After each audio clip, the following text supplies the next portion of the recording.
There are some absolutely crazy stories in the Bible. Now, this isn't exclusive to Christianity. Every religion has crazy, wild stories. But when you hear that the Hindu monkey god Hanuman leads his armies of talking monkeys against the demon king Ravana, it's very easy to laugh at. And honestly, fair enough. It does sound ridiculous. But when you open up the Bible to stories about Balaam's talking donkey, somehow this absurdity is lost on us. At least on me. I grew up for over 20 years in the church, and after years of repetition, authority figures, and childhood indoctrination, they have a way of normalizing the absurdities. When you're told that Mohammad split the moon in half and flew to Jerusalem on a winged horse, it's perfectly natural to laugh. But then don't get offended when the rest of us laugh at Elijah flying into heaven on a flaming chariot. When you're drip-fed these absurdities from infancy, they cease to sound absurd at all. They simply become the wallpaper of the mind. But today, I want to pop the bubble that many of us were raised in and hold up these beliefs to scrutinize them as though we're encountering them for the first time. Now, what do you say? Let's get weird, shall we?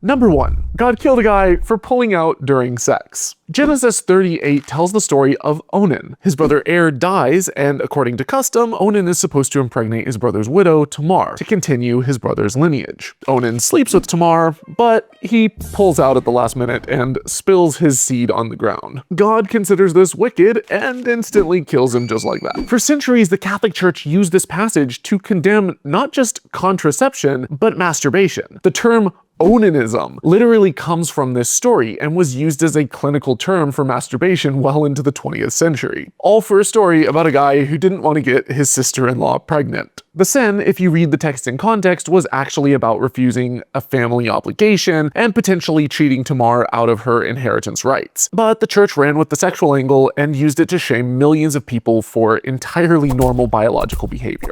Sounds about right.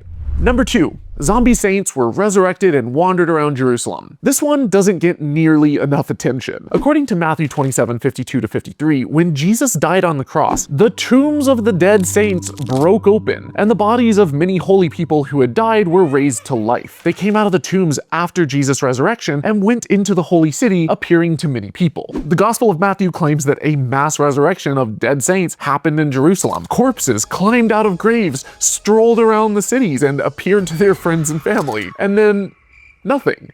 No one else in the entire ancient world mentions it, not a single Roman historian, not Josephus, not even the other 3 Gospels. You would think that a zombie parade through the capital city during Passover might have made the news, but apparently it slipped everyone else's minds except for Matthew's. Number 3. A dude survived for 3 days inside the belly of a giant fish. In the book of Jonah, God tells his prophet Jonah to go preach to the city of Nineveh. Jonah doesn't want to go, so he hops on a boat going the other direction. God sends a storm, the sailors throw Jonah overboard in order to appease God, and a giant fish swallows him whole. Jonah then lives inside the fish for 3 days and 3 nights, praying the whole time before the fish vomits him out onto dry land. Now, the digestive system of any large marine animal would kill a human in minutes. The gastric acids alone would dissolve flesh. There's no oxygen, and the muscular contractions of the esophagus and stomach would crush a person long before digestion even started. Now, whenever people would make fun of this story about Jonah and the whale, as a Christian, we would always defend it by saying, oh, it wasn't a whale, it was a big fish, as though somehow that makes it more believable. But for literalists, this is a real historical event, not a parable, because Jesus references it in Matthew 12:40. And the logic here is perfect. We know it's literally true because Jesus said it was, and we know Jesus is reliable because the Bible says so, and we know that the Bible is reliable because the Bible says the Bible's true. It's turtles all the way down. Now, these stories don't spread because they're believable, but because people are indoctrinated young and churches are extremely efficient. They organize communities, manage events, track donations, coordinate outreach. They're basically a really well-oiled machine. If they didn't do this, they wouldn't succeed, which is something that I have had to learn the hard way. I've been running Holy Kool-Aid for about 10 years now, and I've spent tens of thousands of dollars juggling a mess of tools from email marketing, automation, websites, scheduling, event management, etc., just duct duct taping together systems that rarely play nice with each other. If you've ever run a channel or a business, you know exactly what I'm talking about. One app for email, another for scheduling, another for invoicing, another for your website, and none of it connects, which is exactly what today's sponsor Odoo fixes. Odoo is an all-in-one management software platform where everything actually works together. Sales, CRM, email marketing, websites, accounting, scheduling, all of it centralized in one place. So instead of bouncing between a dozen different subscriptions, you've got one system that is integrated, automated, and is surprisingly easy to use. Their first app is completely free for life, but you can get all of their apps for just $24.90 a month on their annual plan. So if you want to simplify your workflow and stop duct taping your business together, check out Odoo using the link in the description below. Now, back to the Bible's most bizarre stories. Number 4. God wrestled a man and lost. Genesis 32 tells the story of Jacob wrestling a mysterious figure through the night. By morning, the figure can't overpower Jacob and resorts to dislocating his hip, which is kind of a cheap shot if you ask me. Still, Jacob won't let him go and demands a blessing. The figure renames him Israel, meaning the one who struggled with God. And Jacob names the place Peniel, which means the face of God, saying he has seen God face to face and lived. Later translations tried to interpret this as an encounter with a man or an angel, but the Hebrew text is very clear. Jacob wrestled with God and he overpowered him. If your deity can be taken into overtime by a Middle Eastern shepherd, he might need to hit the gym. Just saying. Number 5. A 600-year-old man built a boat and crammed every species on Earth into it in order to survive a global flood. Noah was apparently 600 years old when he constructed an ark large enough to house 2 of every single one of the millions of animals on Earth. That's not even mentioning the millions of tons of food and fresh water, the ventilation, the waste management nightmares for a voyage lasting over a year, with polar bears chilling next to penguins and termites politely agreeing not to eat the whole. We're not told how koalas got from Australia to Mesopotamia, nor how they survived the journey back without a continuous supply of eucalyptus, nor are we told which of Noah's family members had to host all of the parasites. And after the flood, all of these animals somehow repopulated the entire planet without the benefit of a viable-sized breeding population. They all branched out from a single point in the mountains of modern-day Turkey. Kangaroos hopping to Australia without leaving a single fossil along the way. Penguins waddling to Antarctica. Sloths alone, at their current land speed, would have needed about 500 years just to reach South America. But, as Bertrand Russell once said, the point of theology is not to answer questions, it's to make the asking of them seem impertinent. Genesis also claims that the floodwaters covered every single mountain on Earth, including Everest at over 29,000 feet. That would require roughly 3 times the total volume of water currently on our planet. Where did it come from? Where did it go? Not even Cotton Eye Joe could figure I'm sorry, I'm gonna have to fire my scriptwriter for that one. What's that? I write my own scripts. Number 6. God sent bears to maul children for making bald jokes. In 2 Kings 2, a group of boys mock the prophet Elisha by calling out, "Go up, ya bald head."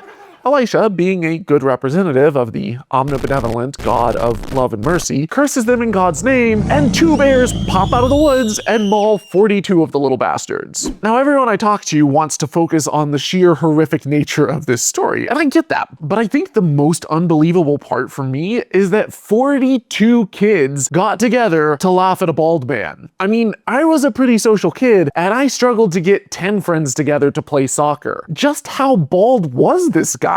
And how fast were these bears? You would think that while the bears are chewing on 2 or 3 of the kids, the rest would have time to run off or something? Now, some apologists try to soften the brutality of this by arguing that the Hebrew word for boys could potentially refer to young men, as though somehow that makes divine bear attacks more proportionate. Oh, they weren't small children, they were teenagers. Totally reasonable. Send the bears. Now, there are so many absurd stories in the Bible to choose from, but I have 2 more for you, and we haven't even touched on the time that God stopped the sun in the sky so that Israel could have a longer day to commit genocide in. I've already covered that in my Nothing Fails Like Bible History series. Or the time that the little gods in God's family decided to pop down and impregnate human women, just like how the Greek gods do. And their offspring are demigod giants, who were the reason that God sent the flood but then somehow survived the flood. But I'll have to cover that story in depth in my next next Nothing Fails Like Bible History video. So make sure you're subscribed and hit that notification bell so you don't miss it. Number 7. A donkey had a conversation with its owner. In Numbers 22, the prophet Balaam is riding his donkey on a mission from God when God sends an angel of death to block the road and kill him for doing what God told him to do. The donkey can see the angel, Balaam can't, so the donkey keeps swerving to avoid the angel of death. Balaam beats it 3 times before God finally opens the mouth of the donkey, and it starts speaking to him in what one must assume was fluent Aramaic to complain about being beaten. And Balaam just answers it. No shock, no confusion, no why is my donkey talking? He just starts arguing with the animal like it's a perfectly normal Tuesday. And we're supposed to accept this story with the same straight face as the Sermon on the Mount? Christians who find the monkey god Hanuman ridiculous will defend this passage without a flicker of self-awareness. Number 8, the time Jesus prophecy failed. In Matthew 16:28, Jesus states plainly that some of those standing before him will not taste death before they see the Son of Man coming in his kingdom. In Mark 9:1, the same promise. In Matthew 24:34, he assures his audience that this generation will not pass away until all of these things have taken place. These things, including the darkening of the sun, the falling of stars, and his own triumphant return on the clouds of heaven. Well, that generation did die, as did the next. And the next, and the next approximately 100 generations since. We are now 2,000 years into what was supposed to be an imminent event. And the faithful are still watching the skies, interpreting every war, famine, and eclipse as a sign that this is finally it. Every single generation has been convinced that they are the last one. Every single one has been wrong.